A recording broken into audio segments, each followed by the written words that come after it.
ओम श्री सद्गुरु परमात्मने नमः। श्री योग वासिष्ठ महारामायण निर्वाण प्रकरण सर्ग 142। श्री राम जी ने पूछा, है भगवान, ज्ञान और ज्ञान बंध का लक्षण क्या है और ज्ञान बंध का फल क्या है, सो कहिए।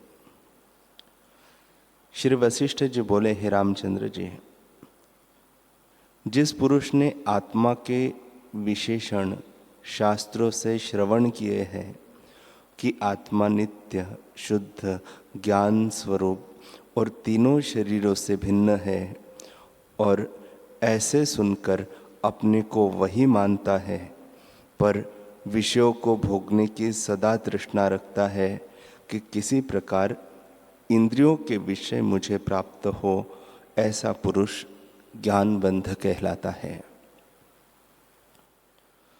वह बोधशिल्पी है जो कर्म फल के विचार से रहित है, अर्थात भला बुरा विचार नहीं करता और उन्हें करता है, और जो मुख से शुभ अशुभ निरूपण करता है वह शास्त्र शिल्पी है और फल के लिए कर्म करता है।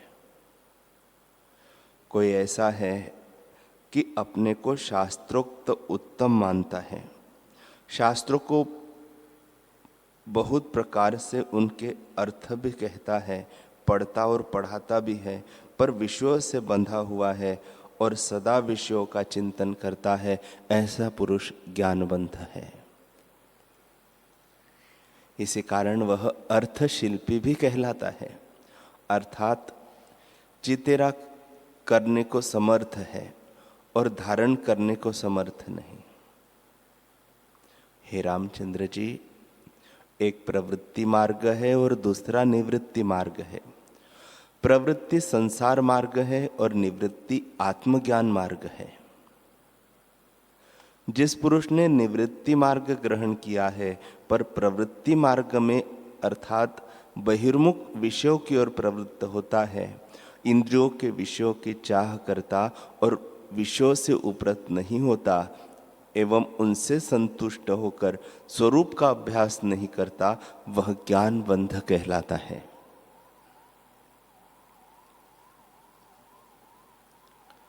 हे रामचंद्र जी, जो पुरुष श्रुति के कहे शुभ कर्म फल की कामना हृदय में रखता है, वह पुरुष ज्ञान के निकटवर्ती है, तो भी ज्ञानबंध है। जिसको आत्मा में प्रीति भी है, पर जो विषय का चिंतन करता है और अपने को उत्तम मानता है, वह ज्ञानबंध कहलाता है। और जो आत्म तत्व का यथार्थ निरूपण करता है और स्थित नहीं है, वह ज्ञानाभास है और उसको ज्ञान का फल नहीं मिलता। जिस पुरुष ने सिद्धि और ऐश्वर्य पाया है और उसने अपने को बड़ा जानता है पर आत्मज्ञान से रहित है, वह ज्ञानबंध कहलाता है। हे रामचंद्र जी, निदिध्यासन से ज्ञान की प्राप्ति होती है और उससे शांति का प्रकाश होता है। जब तक शांति नहीं प्राप्त होती, तब तक अपने को बड़ा ज्ञानी न माने। हे रामचंद्र जी, मनुष्य ज्ञान से बड़ा होता है। जब तक ज्ञान न उपजे तब तक आत्मपरायण हो, अभ्यास और यत्न करो। शुभ व्यवहार से प्राणों की रक्षा के निमित्त उपजीविका उत्पन्न करो और ब्रह्म जिज्ञासा के लिए प्राणों की धारणा करो। ब्रह्म जिज्ञासा दुखरूप संसार सागर से मुक्त होने के लिए है, फिर संसारी न हो और आत्मपरायण हो। जब आत्मपरायण होंगे तब सब दुख मिट जाएंगे। जैसे सूर्य के उदय होने पर अंधकार नष्ट हो जाता है, वैसे ही आत्मपद के प्राप्त होने पर सब दुख नष्ट हो जाते हैं। उस पद के प्राप्त होने का उपाय यह है कि सच शास्त्रों से जो विशेषण सुने हो उसको समझकर बारंबार अभ्यास करें। दृश्य से उपरत हो और उनको मिथ्या जानकर विरक्त बने, इसी से आत्मपद की प्राप्ति होती है।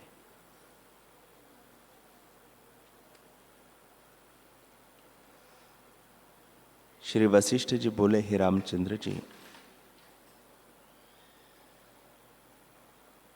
जिज्ञासु होकर ज्ञान निष्ठ होना और जो कुछ गुरु शास्त्रों से आत्म विशेषण सुने हैं उनमें अहम प्रत्यय करके स्थित होना, इसी का नाम ज्ञान निष्ठा है। जीव इस ज्ञान निष्ठा से परम उच्च पद को प्राप्त होता है, जो सबका अधिष्ठान है। जब उसमें स्थित हुआ तब कर्मों के फल का ज्ञान नहीं रहता, क्योंकि शुभ कर्मों के फल में राग नहीं रहता और अशुभ कर्मों के फल में द्वेष नहीं होता। ऐसा पुरुष ज्ञानी कहलाता है। वह शांत चित्त रहता है, अकृत्रिम शांति को प्राप्त होता है और किसी विषय के संबंध में नहीं फंसता। उसकी वासना की गांठ टूट जाती है। हे रामचंद्र जी, बोध वही है जिसको पाने से फिर जन्म न हो और जो जन्म मरण से रहित हो, उसी को ज्ञानी कहते हैं। जब संसार से विमुख हो और संसार की सत्यता न भासित हो, तब जानिए कि फिर जन्म न पावेगा, क्योंकि उसकी संसार की वासना नष्ट हो गई है। हे रामचंद्र जी, जिससे ज्ञानी की वासना नष्ट होती है वह भी सुनो। वह संसार का कारण नहीं देखता। जो पदार्थ कारण से उत्पन्न नहीं हुआ वह सत्य नहीं होता।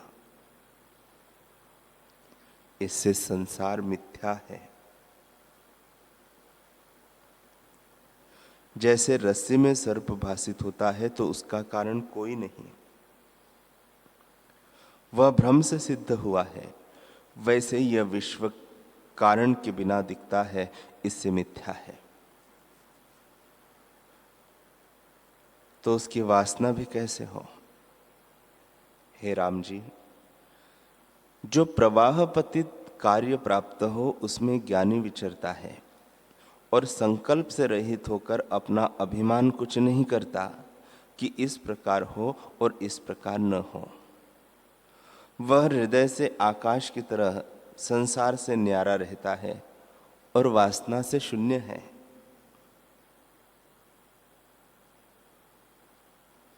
ऐसा पुरुष पंडित कहलाता है। हे रामचंद्र जी, यह जीव परमात्मा स्वरूप है। जब अचेतन अर्थात संसार की वासना से रहित हो तब आत्मपद को प्राप्त होता है। जैसे आम का वृक्ष फल से रहित होने पर भी उसका नाम आम है परंतु निष्फल है, वैसे ही यह जीव आत्मस्वरूप है परंतु चित्त के संबंध से इसका नाम जीव है। जब चित्त को त्याग करे तब आत्मा हो। जैसे आम के पेड़ में फल लगने से वह शोभित होता है और सफल कहलाता है, वैसे ही जब जीव आत्मपद को प्राप्त होता है तब महाशोभा से विराजता है। हे रामचंद्र जी, ज्ञानवान पुरुष कर्म फल की स्तुति नहीं करता, अर्थात इंद्रियों के इष्ट विषय की चाह नहीं करता। जैसे जिस पुरुष ने अमृत पान किया हो वह मद्यपान करने की इच्छा नहीं करता, वैसे ही जिसको आत्मसुख प्राप्त हुआ है वह विषयों के सुख की इच्छा नहीं करता। जो किसी पदार्थ को पाकर सुख मानते हैं वे मूढ़ है।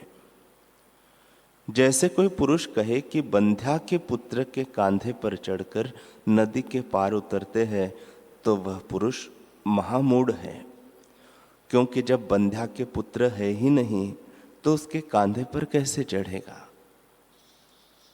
वैसे ही जो कोई कहे कि मैं संसार के किसी पदार्थ को लेकर मुक्त होऊंगा तो वह महामूढ़ है।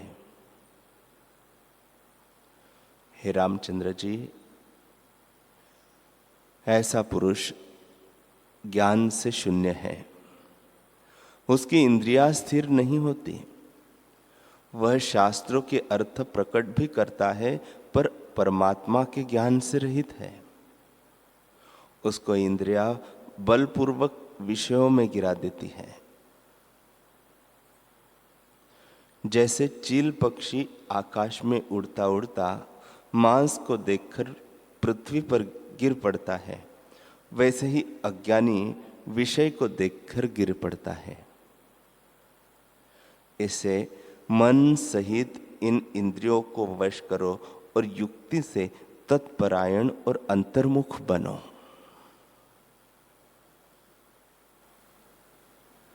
यह जो संवेदन उठता है उसका त्याग करो। जब इसका स्फुरण निवृत्त होगा तब परमात्मा का साक्षात्कार होगा। जब परमात्मा का साक्षात्कार होगा तब रूप, अवलोक और मनस्कार की जो त्रिपुटी है उसके अर्थ की सब भावना जाती रहेगी।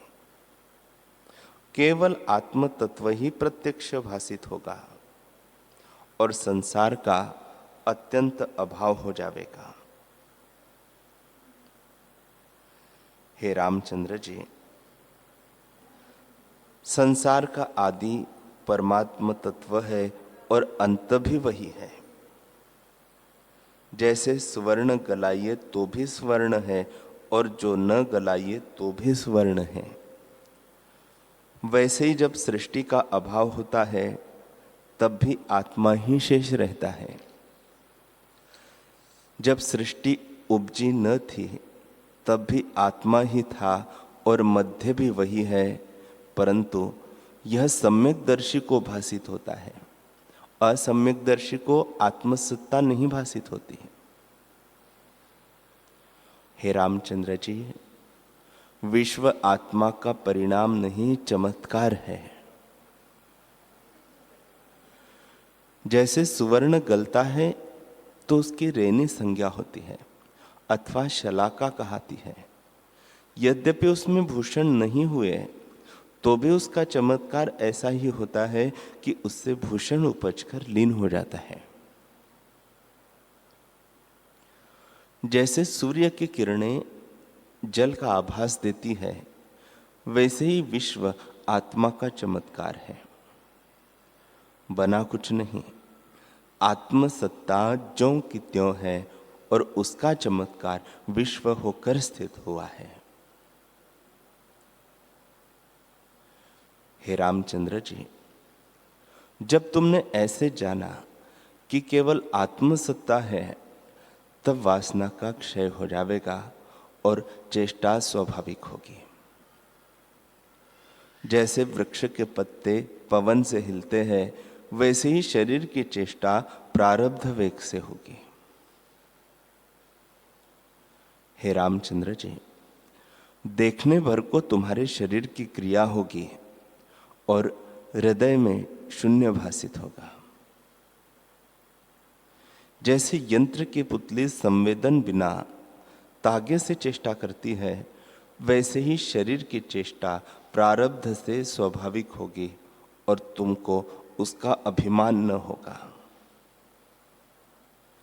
जैसे कोई पुरुष दूध के लिए अहीर के पास बर्तन ले जाए और उसको दूध दुहने में कुछ विलंब हो, तो कहे कि बर्तन यहाँ रखा है, मैं घर से कोई काम शीघ्र ही कर आऊं, तो यद्यपि वह घर का काम करने लगता है, पर उसका मन दूध की ओर ही रहता है कि शीघ्र ही जाऊं।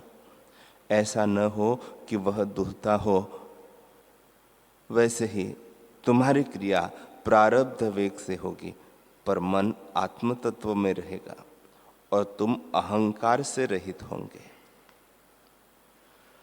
जब तक अहंकार उठता है, तब तक परिचिन्न अर्थात तुच्छ जीव है। उसको शरीर मात्र का ज्ञान होता है, पर अंतःकरण में प्रतिबिंबित जो जीव है, उसको नख शिखा पर्यंत शरीर का ज्ञान होता है। इसे में आत्म अभिमान होता है, ज्ञान नहीं होता, इससे जीव है। जो पहले तुमसे कहा है, वह विराट ही ईश्वर है। वह सब शरीर और अंतःकरण का ज्ञाता, सब लिंग शरीर का अभिमानी, सबको अपना रूप जानता है। हे रामचंद्र जी, यद्यपि वह विश्व रूप है, तो भी अहंकार से तुच्छ सा हुआ है। जैसे घन घटा से भिन्न हुआ एक मेघ बादल कहता है और घट से अनंत आकाश घटाकाश कहता है, पर वह बादल भी मेघ है और घटाकाश भी महाआकाश है। वैसे ही अहम के स्फुरण से जीव परिचिन्न हुआ है। स्वफुरना दृश्य में हुआ है और दृश्य फुरने में हुआ है। जैसे फूलों में गंध और तिलों में तेल है, वैसे ही फुरने में दृश्य है। हे रामचंद्र जी, आत्मा में बुद्धियादिक स्फुरण रूप है, अर्थात जब मैं हूं ऐसे फुरता है, तब आगे दृश्य होता है, और जब अहंकार होता है, तब आगे देह इंद्रिय आदि विश्व रचता है। इससे फुरने में दृश्य हुआ और फुरना दृश्य में हुआ। देह, इंद्रिया, मन आदि जो दृश्य है, उसमें जीव के अहम प्रत्यय से फुरना हुआ है। इसी कारण इसकी जीव संज्ञा हुई है। जब फुरना या अहम भाव नष्ट हो, तब आत्मा का साक्षात्कार हो। यह जन्म, मरण, आना जाना आदि विकारों से युक्त प्रपंच भासित होता है, तो भी मिथ्या है, क्योंकि विचार करने से कुछ नहीं रहता। जैसे केले के खंभे में कुछ सार नहीं, वैसे ही विचार करने से प्रपंच नहीं रहता। जैसे स्वप्न में मनुष्य अपना जन्म मरण, आना जाना आदि देखता है, परंतु वह सब मिथ्या है, वैसे ही जागृत की सब क्रिया भी मिथ्या है। हे रामचंद्र जी, परावरदर्शी है। जो परावरदर्शी है, वह इन सब अवस्थाओं में निर्विकल्प है। वह जन्मता भी है, परंतु नहीं जन्मता, और सब क्रिया करता भी है, परंतु नहीं करता। वह सबको स्वप्नवत समझता है, क्योंकि स्वरूप से कभी कुछ नहीं हुआ। हे राम जी, ज्ञानी जागृत में भी ऐसे ही देखता है। जब यह आत्मपद में जागता है तब सब विकारों का अभाव हो जाता है, कोई विकार नहीं भासित होता। हे रामचंद्र जी, जो पुरुष इंद्रियों के विषयों का चिंतन करता रहता है वह बंधा हुआ है, क्योंकि अभिलाषा ही दुखदायक है। यद्यपि वह राजा हो पर उसके हृदय में अभिलाषा है, इससे उसे दरिद्री जानो। जिस पुरुष का छादन, भोजन, शयन कष्ट से देखते हो, अर्थात भोजन भिक्षा मांगकर अथवा किसी और यत्न से होता है, छादन भी साधारण सा पहनता है और शयन करने का स्थान भी जैसा तैसा है, पर ज्ञान से संपन्न है तो उसको चक्रवर्ती जानो।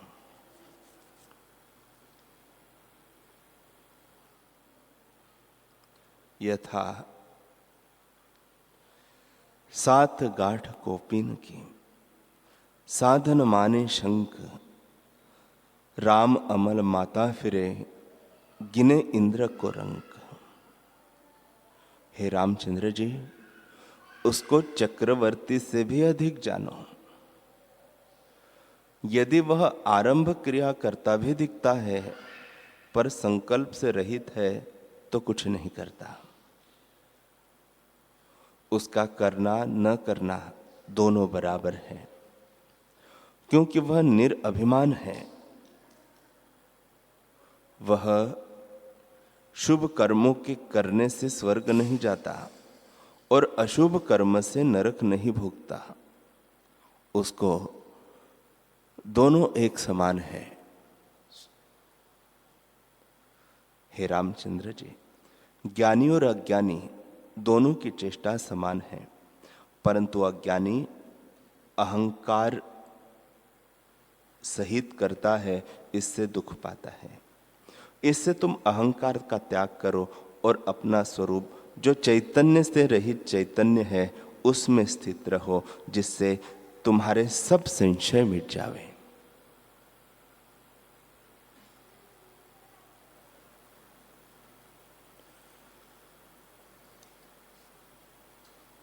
हरि ओम।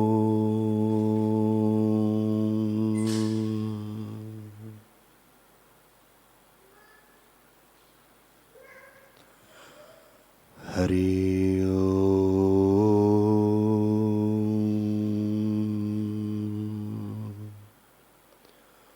ओम। सहना भवतु सहनौ भुनक्तु सह वीर्यं करवावहै तेजस्विनावधीतमस्तु मा विद्विषावहै। ओम शांति शांति शांति। श्री सद्गुरुदेव भगवान की जय।